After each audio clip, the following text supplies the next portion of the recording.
So, pleasant morning to each and everyone. So, ang itatalakay ko sa umagang ito ay karugtong lamang sa itinalakay ni Binibining Labis. Bago ang lahat ay papakilala ko muna pala ang aking sarili. Ako nga pala si Binibining Nicole J. Limpot, na kung saan ay magtatalakay kung ano nga ba ang patungkol sa kabanata, chapter 2 ng Noli. So, ang kabanata 2 ay pinamagatang si Crisostomo Ibarra. So, itatalakay kung ano nga ba yung kaganapan at mga usapan sa pagdating ng binatang si Crisostomo Ibarra. So, narito yung nangyari sa kabanata 2 na kung saan ay sa pagdating ni Crisostomo Ibarra ay kasama niya si Kapitan Tiago. So, kasama niya si Kapitan Tiago at sa pagdating ng binata ay namangha yung mga tauhan na naroon sa gathering na iyon.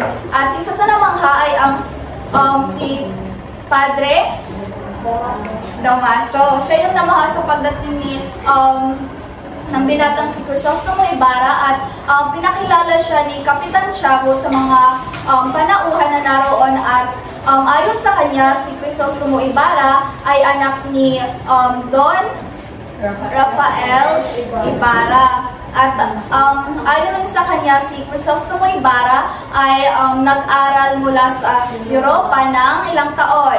Almost 7 years. Yes, tama, si Binibining Luisi. Almost 7 years. At ayon sa kanya, ang buong pangalan ng binata ay si Juan Crisostomo Ibarra I. Magsalin.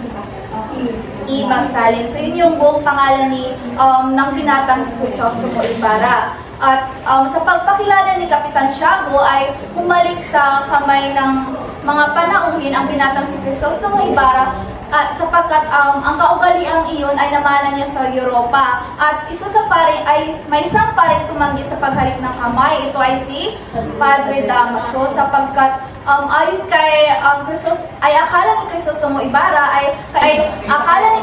Ibarra na si Padre Damaso ay kaibigan ng kanyang yumaong ama. Ngunit tumanggi na halikan ng kanyang kamay si Padre Damaso sapagkat ayon sa kanya nagkakamali si Crisostomo Ibarra na ito rin siyang kaibigan ng kanyang ama.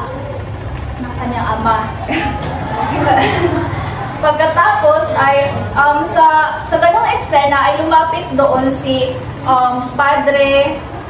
Teniente Guevara. At sa paglapit ni Teniente Ibarra, ayon sa kanya, nagpakilala siya na siya ay kaibigan ni Kapitan Tiago at ng kanyang yumaong ama na si Don Rafael. At diba, Miss Isyang already discussed kung ano yung naging usapan nila patungkol sa kung gaano nga ba kabait yung kanyang ama at ano yung mga dahilan kung bakit siya namatay. At sa ganun nilang pag-uusap ay lumapit naman si Kapitan Tinong. At si Kapitan Tinong, inaya niya ang binata ni si Crisostomo Ibarra sa kinabukasang pananghalian.